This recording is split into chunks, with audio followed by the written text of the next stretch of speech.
느부갓네살 왕은 바벨론의 왕입니다. 또 사실 그가 바벨론에 가장 왕성하게 바벨론을 통치하고 다스렸던 왕으로 알려져 있는데요. 문제는 이 느부갓네살 왕이 꾼 꿈이 문제가 된 겁니다. 지난 시간에 나누었던 것처럼 느부갓네살 왕이 원하는 것이 아니라 그에게 주어진 꿈이었고 장차 되어질 일에 관한 예언이었어요. 그래서 얼굴이 금이요, 또 밑에 발은 철과 흙으로 뒤엎여진, 그래서 궁금해서 견딜 수 없는, 그리고 잊을래야 잊을 수 없는 이 꿈으로 사실은 자기 주변에 둔 박사들 또는 술사들, 가장 지혜로운 자들에게 이 꿈이 어떤 꿈인지를 물었습니다. 꿈을 알려준 것이 아니라 내가 꾼 꿈을 알아내라고 하는 억지 같은 명령으로, 한바탕면 다니엘이 아니었으면 박사들과 술사들은 다 죽임을 당할 뻔했습니다. 다니엘과 세 친구들이 함께 기도를 했고요. 하나님은 다니엘에게 느부갓네살 왕이 꾼 꿈을 보이셨습니다. 그리고 그 꿈을 해석할 수 있도록 도우셨죠. 그래서 다니엘이 왕 앞에 나아가서 당신이 꾼 꿈이 이러하더이다, 그리고 이 꿈이 무엇을 의미하는지를 다 설명해 주었습니다. 그것을 듣고 느부갓네살 왕은 다니엘에게 엎드려 절을 했다라고 하는 내용을 함께 나눴습니다. 느부갓네살 왕이 금 신상을 만들었는데요, 이 금 신상은 금으로 만든 것이 아니라 금으로 칠한 겁니다. 나무로 깎았든지 해서 일단 상을 만들어 놓고 그 위에다가 금으로 덧칠했을 것이다 라고 주장을 합니다. 물론 지금은 없습니다. 그게 지금까지 남아 있겠어요? 다 필요한 대로 금이니까 썼겠죠. 이 금 신상의 크기가 높이가 아파트 12층 높이에요. 27m거든요. 그래서 제가 이것저것을 좀 찾아보다가 평양에 있는 김일성하고 김정일하고 동상이 있잖아요. 혹시 보신 분 계세요? 그냥 아마 봤을 거예요. 동상은 그냥 뉴스에서 그냥 봤으니까 흘려들었을 텐데 그 동상의 높이가 23m랍니다. 굉장히 크죠. 이걸 왜 만들었을까요? 김일성, 죽은 사람들이에요. 김일성, 김정일, 또 김정은도 자기도 만들겠죠. 자기도 죽으면 만들라고 안 하겠어요. 이걸 만든 이유는 마치 그들이 살아있다라는 것을 그들에게 인식시켜주기 위함이에요. 그러니까 느부갓네살 왕이 무슨 신상을 만들었을까? 제가 한번 생각을 해봤어요. 그냥 신상이겠죠. 사람의 모습을 만들었을 거예요. 신상이니까. 그런데 그 신상이 자기가 꿈에 보았던 신상을 만들기보다는 자기를 기준으로 한 신상을 만들었을 거예요. 그래야 자기를 마치 신과 같이 섬길 것이고 자기의 위엄이, 자기의 권위가 세워질 것이기 때문에. 그래서 잘 모르겠어요. 무슨 악기인지. 나팔은 알겠는데 피리, 나팔, 수금 어느 정도만 알겠고, 여기서 지금 언급하고 있는 악기가 이것뿐이겠어요? 좋은 악기들은 다 가져왔을 거 아니에요. 무슨 음악을 어떻게 연주했는지 모르겠지만 이런 음악이 동시에, 제가 표현을 그렇게 했습니다만, 오케스트라와 같이 합연할 때 굉장히 웅장하겠죠. 북을 쳤는지는 알 수 없지만 이 소리가 어디까지 들려졌는지 모르지만 지금 각종 방언을 하는, 그러니까 잡혀온 모든 사람들까지 다 그 신상 앞에 절을 하라는 거예요.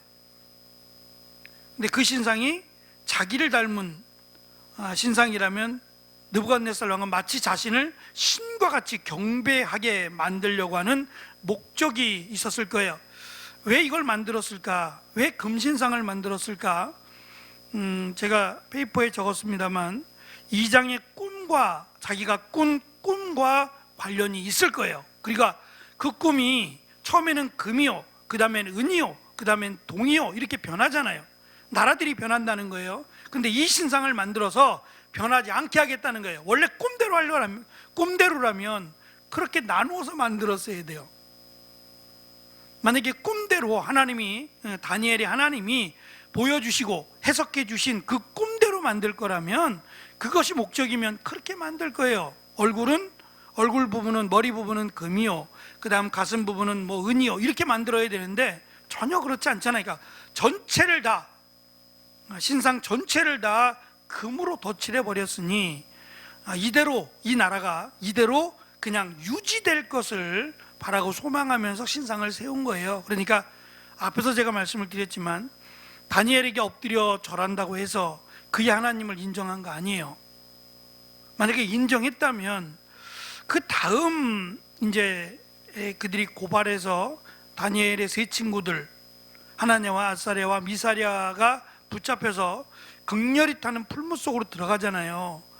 근데 오늘 말씀에 한번 보시면 이걸 어떻게 설명을 드릴까 하다가 이 페이지로 넘기시면 3페이지입니다. 3페이지 중간에 잠깐 보시면, 두 번째 단락에 보시면 느부갓네살 왕은 사람을 보내어 총독과 수령과 행정관과 모사와 재무관과 재판관과 법률사와 각 지방 모든 관원을 자신이 세운 신상의 낙성식에 참석하게 했어요. 여기에 다니엘이 있었을까요? 없었을까요?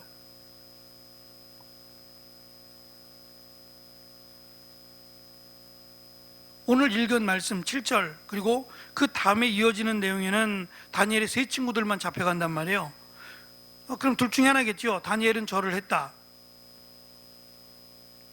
그렇지 않다면 다니엘은 이 자리에 없었다. 다니엘이 이 자리에 있었으면 절을 했을 것 같아요, 안 했을 것 같아요? 둘 중에 하나입니다.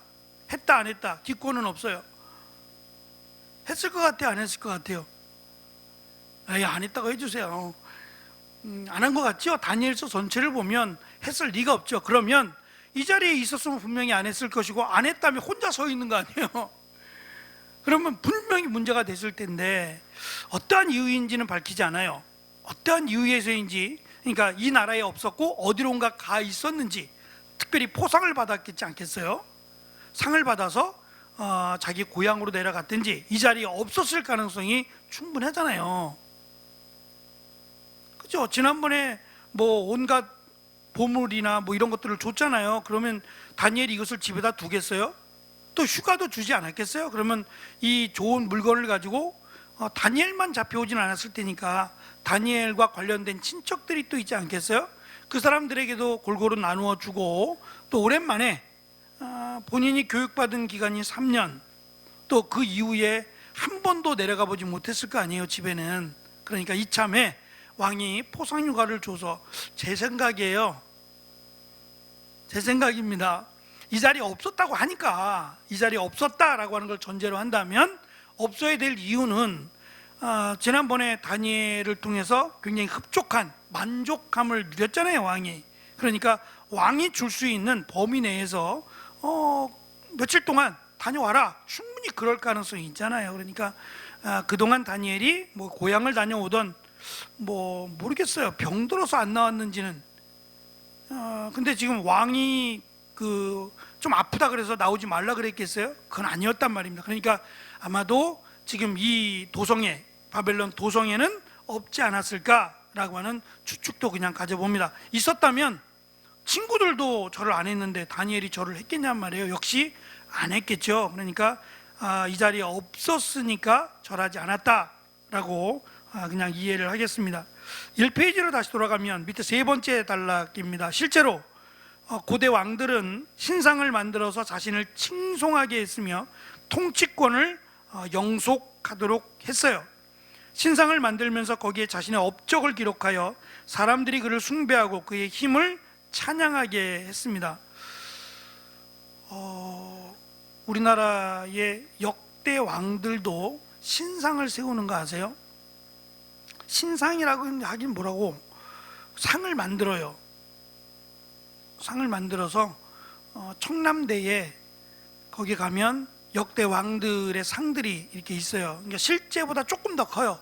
뭐 굉장히 의리의리한 건 아니고 실제보다 조금 더 큰데, 이 왕들이 감옥에 가거나 또 어떤 큰 문제가 되면 그 신상을 거두어요. 그래서 전두환 대통령 전 대통령하고 노태우 전 대통령은 신상이 없어요. 신상을 치웠고, 박근혜 대통령도 지금 일단 신상을 치워놨어요. 이제 또 어떻게 될지 모르죠. 뭐 문재인 대통령도 신상이 세워질지 모르겠지만, 대통령의 입장에서는, 대통령을 한 입장에서는 자기의 상이 하나 세워졌으면 좋겠죠. 자부심이잖아요. 그러니까 나를 경배하라는 게 아니라, 나에게 엎드려 절하라는 그런 의미가 아니라 자손 대대로 여기를 와보지 않겠어요? 역대 왕들의 상이 이렇게 세워진 그곳에 가서 우리 몇 대 할아버지가, 몇 대 조상이 이 대통령이었다라고 하는 것이 또 큰 자부심이 되지 않겠어요? 근데 저는 그래도 감사하게 나라의 큰 죄를 지은 사람들의 상은 놓지 않는다라고 하는 점에서도 굉장히 좋다라고 하는 생각을 가져보았어요. 어쨌든 지금 북한만 보면 뭐 23m나 되는 굉장히 높은 이런 상들을 만들어 놓고 마치 그들이 살아있는 것처럼 살아서 우리를 도와주고 막 이런 신과 같이 쇠뇌시키기 위해서 높은 신상을 세운 것처럼, 지금 느부갓네살도 아마도 자신의 모습을 한 신상을 금으로 이렇게 덧입혀서 의리의리하고 값비싼 상을 세워놓고 자신의 말에 절대 복종하게끔 그렇게 지금 만들고 있다라고 하는 것이 지금 3장에서 바로 기록이 됩니다. 결국 이것은 자기 신격화 작업이라고 봅니다. 고고학자들은 느부갓네살 시대에 작성된 바벨론 문서를 찾게 되었는데, 그 문서에 이런 내용이 등장합니다. 2페이지입니다. 왕으로서 나는 신상을 세웠다. 나의 이름을 존중하라. 그의 왕조는 계속될 것이다 라고 하는 문구가 적혀 있었습니다. 결국 성경에 기록된 이 사건은 진실이라는 거예요. 바벨론의 문서를 확인해 보니 진실이었다. 지금은 확인될 수 없어요. 그 상의 조각도 발견되어 있지 않아요. 차라리 금으로 만들지 않았더라면 발견됐을 수 있어요. 돌로 만들었다면 발견될 수 있을지 모르겠지만, 금으로 만들었으니 그것을 다른 나라가 정복하면서 그 나라 그 신상을 내버려 뒀겠냐 말이죠. 금은 금대로 쓰고 안의 것은 다 부셔버리지 않았겠어요? 그것은 지금 남아있지는 않습니다. 느부갓네살이 만든 신상입니다. 머리가 금으로 된 것을 기억하고 신상을 도금했을 것으로 보고요. 말씀드린 것처럼 그가 꾼 꿈대로 신상을 만드는 게 목적이 아니라 자신을 신성화시키기 위한 목적으로 만들었다는 거예요. 광화문에 가면 이순신 장군상도 있죠. 이순신 장군상의 높이가 6.5m래요. 장군상만. 그러니까 높이 있다 보니까 별로 크게 안 보이는데, 내려놓고 보면 길이를 재면 6.5m나 된대요. 그러니까 23m면 그냥 아파트 12층을 쳐다본다고 생각하시면 돼요. 12층 높이까지 올라가는 상이었다라고 보시면 될 것 같아요. 굉장히 의리의리한 건축물이었습니다. 신상이 세워진 곳을 바벨론의 두라 평지라고 의도적으로 알려주고 있어요. 그러니까 왜 그러냐면, 두라 평지에 가보라고 하는 의미에서가 아니라 이 표현 자체가 바벨론의 두라 평지에 세워졌다라고 하는 그 의미 자체, 그리고 바벨론의 왕이 자기 수하에 있는 모든 족속들, 포로로 잡혀온 모든 민족의 사람들에게 다 경배를 받았다라고 하는 점에서 마치 창세기 11장에 기록 나타난 바벨탑과 비슷하다는 거예요. 바벨탑은 시날 평지에 있었어요. 그런데 이것은 두라 평지라고 하는 곳에 자기의 큰 신상을 세우고 그 신상 앞에 하나가 되라는 거예요. 그 신을 섬기기 위해서 하나가 되라 라고 하는 의미라면, 바벨탑도 그런 거잖아요. 우리가 하나가 되자, 흩어지지 말고 하나가 되어서 어떻게 하자는 거예요? 하나님과 맞서 싸우자는 거예요. 더 이상 당하고만 있지 말자는 거예요. 우리가 하나가 되어서 하나님께로 가자는 거예요. 하나님께로 가자고. 그래서 탑을 높이 쌓아서, 제가 그걸 한번 상상을 해봤어요. 얼마나 우스운가 하면, 높이 가면 갈수록 죽어요. 숨 막혀서. 높이 가면 하나님 만날 것 같고 하나님과 싸울 수 있을 것 같죠? 하나님하고 싸우기는커녕 높이 올라가면 올라갈수록 산소가 떨어져서요, 추위도 있고 죽어요. 그러니까 이게 얼마나 어리석은 거냐고요. 하나님과 싸우겠다라고 하는 그 생각 자체가. 근데 하나님이 이 바벨탑에 예를 들면 번개를 치거나 해서 그냥 박살내버릴 수 있어요. 그러면 우와 무섭다라고 할 수 있잖아요. 그런데 하나님은 번개를 쳐서 그들을 흩으신 것이 아니라 대화를 달리하셔서 흩으셨다라고 하는 게 너무 우스꽝스러운 거예요. 그러니까 서로가 서로에 대해서 신뢰를 못하는 거잖아요. 제가 남아공에서 교수님하고 이렇게 수업을 하다가 이게 습관이 잘 안 돼서 그래요. 한국 학생들만 모아놓고 수업을 하거든요. 급하면 우리끼리 급하면 한국말 해요. 당장 급하면 목사님 이거 좀 줘봐 내가 이러면요, 교수님이 벌써 딱 신호를 줘요. 뭐라고 신호를 주냐면 영어로 하라고. 왜 그러겠어요? 한국말을 못 알아듣니까요. 자기는 한국말을 못 알아듣는데 우리끼리 쑥닥쑥닥 하는 게 꼭 기분이 좋겠어요, 안 좋겠어요? 안 좋아요. 그러니까 한국말을 우리끼리 그냥 뭐 이렇게 하고 인사도 하고 어쩌고저쩌고 하면 이 방에 들어온 이상은 다 알아들을 수 있는 언어로 써야 돼요. 영어로 쓰라는 거예요. 그래서 우리도 이렇게 옆에 있는데 두 사람이 이렇게 귓속말로 쑥닥쑥닥 하면 기분 좋아요, 안 좋아요?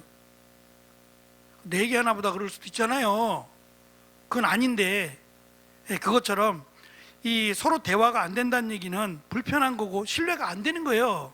대화가 안 되면, 말이 안 통하면 그때부터 사람과의 관계는 끝나요. 그러니까 하나가 되겠다는 게 얼마나 우스운 거냐고요. 이게 어느 하나만 통하지 않아도 서로 미워하고 으르렁거리고 그러는 사이가 인간의 사이예요. 인간이란 그런 존재예요. 그런데 하나가 되겠다고요?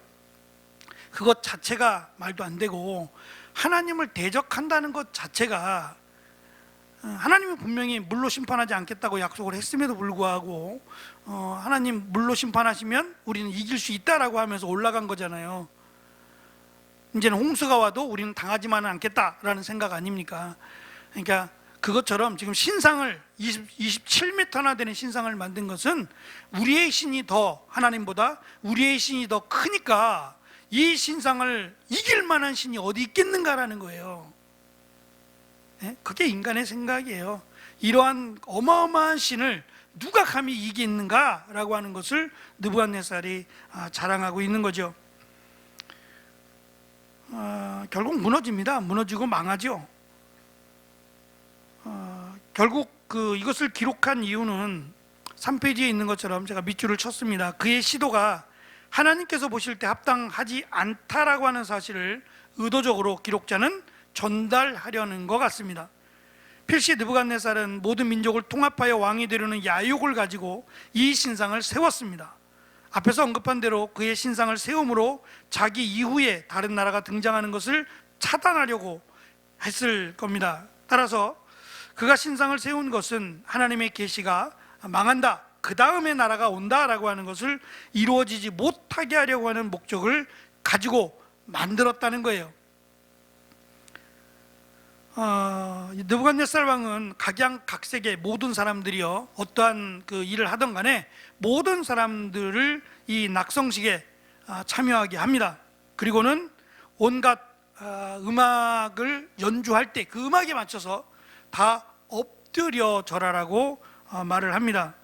그 모습을 통해서 이 느부갓네살 왕을 대적할 자도 없을 것이고, 마치 신의 아들처럼, 신이 강림하는 것처럼 신이 하늘에서부터 임하는 것과 같은 이런 착각을 만들어 냈습니다.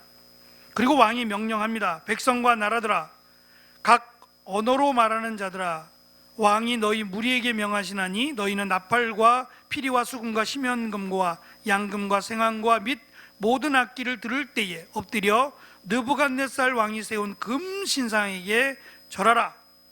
여기서 엎드려 절하라고 하는 이 표현 자체가 예배예요. 그냥 엎드려 절하는 게 아니라 예배 행위로 인정이 됐단 말이에요. 그래서 부모를 공경하라라고 하는 것과 우리가 제사를 지내는 것과의 차별을 둬야 되는 것은 부모를 공경한다라는 것까지는 좋아요. 예를 들어서 조상을 생각하고 우리의 조상들을 뭐 기린다든지 그런 부분이 나쁘다고 하는 게 아니에요. 그러니까 그 조상, 죽은 자의 조상 앞에서 절을 한다는 거예요. 이것 자체가 예배가 되기 때문에 안 되는 거예요. 엎드려서 절한다는 것 자체가 그 죽은 자를 잊지도 않지만 그것을 마치 신으로 여겨서 엎드려 절한다라고 하는데 의미가 있기 때문에 절하지 말라는 거예요. 그리고 그냥 앉아서 두런두런 이야기하고 할아버지 할머니에 대한 이야기를 한다 그래서 문제가 되겠어요? 그거 하지 말라는 게 아니에요. 그들의 귀한 믿음들을 나눠야 되지 않겠어요? 혹시 그때 이영구 집사님 그 장로님 그 갖고 계시던 성경책 갖고 계시죠? 아버님 거 가져갔어요? 하여튼 그거 갖고 있을 거잖아요, 기념으로. 저는 참 귀하다고 생각해요. 시간이 지날수록 더 색은 바라겠지만 아버지가 읽던 성경책, 할아버지가 보시던 성경책 얼마나 의미가 있어요. 그러니까 그것들을 기린다든지 그것들을 생각한다든지 굉장히 좋지 않아요? 돌아가신 날 또는 가족끼리 모이는 날에 우리 할아버지가 우리 할머니가 이렇게 신앙생활 하셨다, 내가 생각하면 너무 감사하고 너무 귀하다, 이런 것들을 나눌 수 있으면 참 좋지 않아요? 근데 그 이상의 마치 그분에게 엎드려 절한다라는 그 자체가 예배 행위가 되기 때문에 하나님은 절하지 말라고 하신 것이지 뭐 기억하지 말라 그런 의미가 아니잖아요. 여기도 지금 신상을 보고 뭐 나라의 권위를 세우고 이런 식으로 이야기했더라면 문제가 없을 텐데, 엎드려 절하라 라고 하는 부분은 이것을 신으로 섬기라고 하는 거예요. 그러면 글쎄요, 제가 말씀드린 것처럼 저는 이런 이야기들을 제가 중학교 때니까 못 들었을 가능성도 있죠. 근데 어떻게 그렇게 못 들었을까요? 제가 잤나, 예배 시간에? 어떻게 못 들었을 수가 있어요? 그러니까 제 나름대로 그냥 생각하고 절은 해도 된다, 내 마음이 중요하지, 내 마음으로는 기도하면서 절하면 그것은 괜찮을 거야 라는 그 생각을 했다는 것이 지금 생각해도 참 어리석어요. 안 된다는 거죠. 그 행위 자체가, 절하는 그 행위 자체가 안 된다는 거예요. 근데 사실은 우리나라가 지금 유교 문화가 많이 사라졌기 때문에 그렇지만 이 군대 가서도 이런 문제 때문에 자주 어려움을 겪곤 해요. 술 먹고 담배 피는 문제뿐만 아니라 절하고 하는 부분들, 부모에게 절하라고 하는 부분들이요. 예를 들면 1월 1일 날 신정이 됐던 구정이 됐던 고향에 못 가는 친구들은 거기 상을 만들어요. 제사상을 만들어서 그 제사상 앞에 절하라 그래요. 그럼 어떻게 해야 돼요? 절하겠죠. 근데 나는 절할 수 없다, 나는 하나님을 믿으니까 하나님 말씀대로 나는 절한다는 것 자체가 의미 없으니까 나는 절할 수 없다, 나는 부모님을 생각하겠다 라고 한다면 인정해 줘야 되거든요. 그 부분은 지금은 인정해 줄 거예요. 최근에 군대 갔다 온 강건희 은총이 그런 거 없지? 강제로 막 절하라고 하는 그런 거 없지? 없대요. 근데 우리 때는 또 안 그랬단 말이에요. 그러니까 많이 변한 거죠. 많이 변해서 인정을 해준 겁니다. 근데 고참들이나 간부들이 볼 때는 이 싸가지 없는 놈이라 그랬단 말이에요. 어른도 몰라보는 놈들이라고 그들이 생각할 땐 그랬어요. 자기들의 입장에서는 부모도 모르냐, 니들은 근본도 모르냐고 막 그러면서 군장 메고 나와 뺑뺑이 돌아 그러고 싸가지도 없는 놈들, 나쁜 놈들 이래가면서, 그럼 이제 군장 메고 뛰죠. 내 주를 가까이 하게 하면 십자가 진 같은 고생이나, 군장 메고 돌아요. 돌면서 억울하지만 해냈다, 절하지 않았어.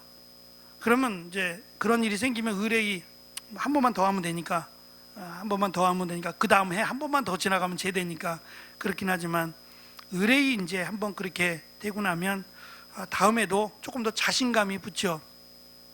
여기서 엎드리면 그 다음 것은 감당이 안 돼요. 더 심할 것이기 때문이에요. 신상 앞에 절하는 모습이 주는 마술적이고 주술적인 분위기를 만들었을 가능성이 굉장히 높습니다. 음악 자체도 그렇고요. 그리고 느부갓네살 왕은 다음과 같이 경고합니다.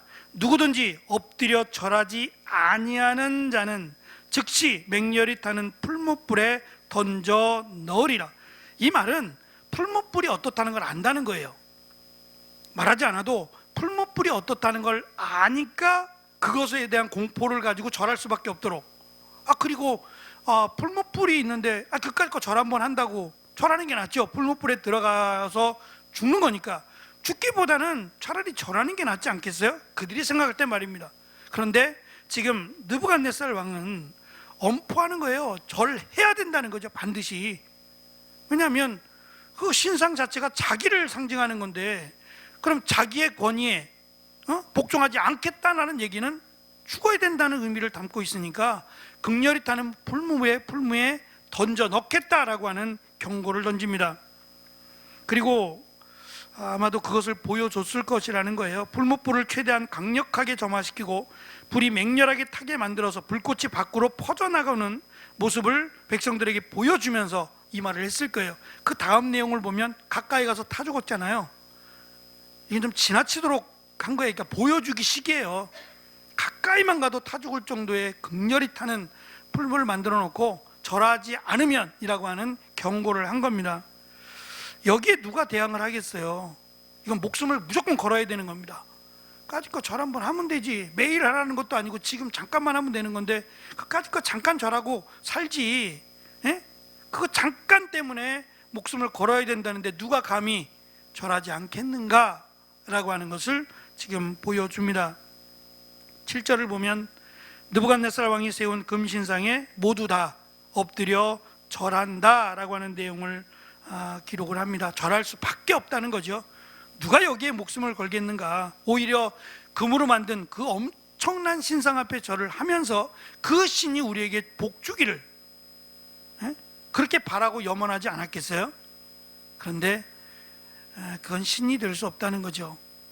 진정한 신은 눈에 보이지 않지만 하나님이시잖아요. 근데 이 소년들이, 다니엘을 비롯한 이 소년들인데, 이 나이 어린 소년들이 이것을 목숨을 걸고 믿고 하나님의 살아계심을 확신한다는 거예요. 그래서 우리가 잘 아는 것처럼 그리 아니하실지라도, 그러니까 나를 살려주지 않으신다 할지라도 내가 풀무불 속에 들어가서 살아나오지 못한다 할지라도 하나님은 살아계시다는 거예요. 엄청난 믿음 아닌가요? 그 믿음대로 역사하시는 하나님을 우리는 다음 주에 보게 될 겁니다. 오늘은 느부갓네살 왕이 왜 이렇게 신상을 세웠으며 왜 이렇게 의리의리한 엄청난 신상을 만들어야만 했는지, 이것을 통해서 자신을 신격화하려고 했다, 하나님의 뜻을 거역하기 위해서 누가 이 신상을 감히 넘어뜨리겠는가 라고 하는 자기의 권위를 드러내 보이기 위한 마치 그 쇼를 지금 느부갓네살이 하고 있다라고 하는 점인데, 이것이 자그마한 소년들에 의해서 무너지잖아요. 깨진단 말이에요. 그러니까 작다라고 하는 의미보다는 믿음의 의미를 더 강조하는 거예요. 그 사람이 나이가 많으냐 능력이 많으냐라는 것보다도 더 중요한 것은 그가 하나님을 온전히 믿느냐가 제일 중요하다라고 하는 것을 지금 이 다니엘서가 우리에게 가르쳐 주고 있습니다. 이 믿음이 우리 안에 있기를 축원합니다. 기도하겠습니다.